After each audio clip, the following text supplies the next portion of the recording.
What's up, ladies and gentlemen? It's good to see you today on the Speaknsee Show. Like, subscribe, click that notification button so when I get information out, you can get information in. We are working today. Once again, if you have an EIDL loan, you know already that you can get 90% taken off your first 6 months payment. If you don't know that, then go follow my last video where I show you actually how to go and to take you step by step through it in order to get your payments reduced to only pay 10%. So 90% will be taken off the top. If your payments were $1,000 this year, they'll only be $100, and you can go all the way down as long as it's their 10% as long as it's $25 or more.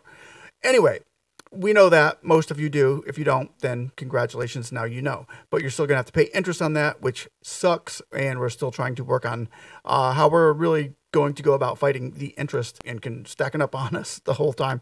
Not cool. However, I've got some very good news, fantastic news for you out there in the EIDL loan world, because that 6 months is looking like it's going to be going into a year. Okay, so we're looking like if you're still in hardship accommodation mode where you still can't afford to pay the full amount of your monthly bill, it's looking like the SBA is going to be offering another 6 months on top of that. So we're looking into 1 year now. I'm going to read over an article which I found in the Wall Street Journal. Shout out to Robert Dunham, who also kind of helped me out looking at this. Borrowers experiencing short-term financial challenges can request a temporary hardship payment reduction, the SBA says. The option available to borrowers with federal disaster loans require monthly payments of at least 10% of the amount due, or a minimum of $25 for 6 months. If the hardship continues, borrowers can request extension for 6 more months. So there we are, ladies and gentlemen. We are looking at a extension of a total of 1 year for your EIDL payments if you're still needing to make those lower payments. Now, this, however, I would like to point out, with 1 year of 10% payments, we have to look at the big picture here. They've gotten a lot of EIDL and PPP fraud.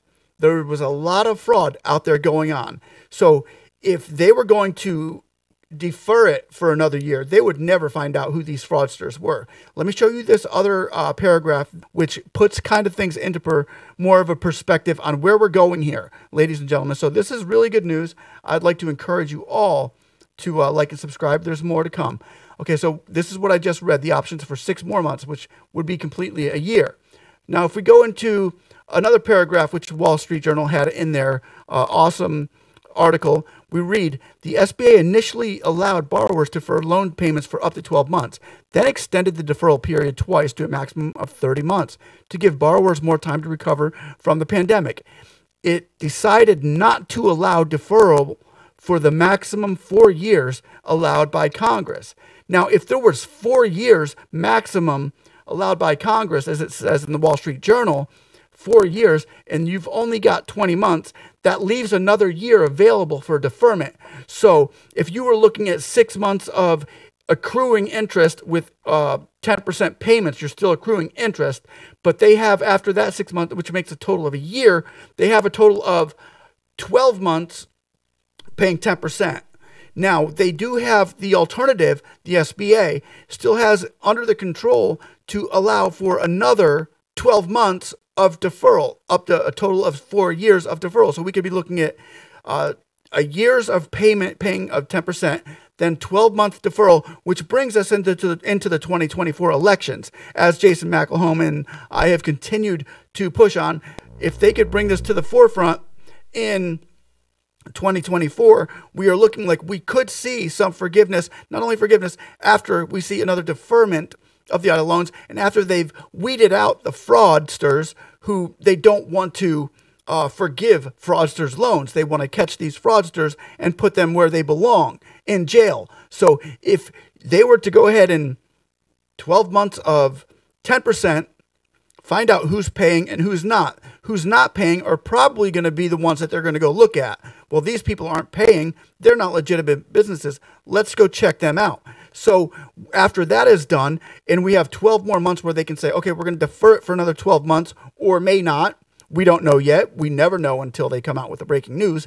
And you'll find places like here on McElhone, like General McElhone. Salute you, brother. Hopefully your Cowboys do well. But we are going to keep fighting for that forgiveness of EIDL loans as well, because it's not completely off the table yet. Where we're going to now, we're looking at this new omnibus bill, which is going to be passed probably before the new Congress, 117th Congress come along, where they're not going to have any grants or more money for small businesses as that matter, more pandemic money, I should say, because they're trying to get away from the pandemic money right now until a new one comes apart. We never know what's going to happen with that, but we'll keep our eyes open. So right now, what we're looking at for small business owners who have EIDL loans is looking kind of like we're projecting it to look. However, it's taking a little longer than we thought it would, but they're playing their cards right. They're playing their cards at the helm, and we need to stay tuned and stay in touch with what's going on with our SBA loans. So if you're in trouble for 6 months and you can't make your full payments, which if it was forgiven, we would hope that those full payments would go back to the borrower.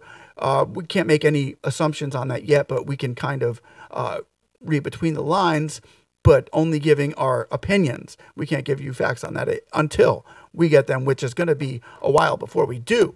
So hopefully this is encouraging news to you, saying, look, wow, I might only have to pay 10% for the next year, and hopefully after that they might be able to defer. They can defer again. The SBA has congressional consent to do so with the last bill. So that's still out there right now, even with the Republican Congress taking over. They can't really change that bill. They have to leave that one intact for those that have already signed their papers. So you guys out there are in pretty good shape for the next couple of years.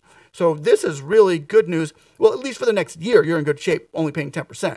Maybe another 12 months after that could come forward, and you could see deferment once again for another year. So with that said, I am going to adios amigos, let you guys go about your business, and hopefully this takes a burden off of your shoulders, which is why we're here, and we're going to continue pushing for that $10,000 EIDL grant for all small businesses, no matter of location that policy map got you. We're hoping to get that policy map stricken, and there are some bills out there that we are taking a look at in depth to see if they would help if the senators brought those to the floor. We're all in it together. Hopefully I can continue to help and feed you fresh information. Guys, like, subscribe, click that notification button, and somebody say, hey, we still want our 10K. Yeah.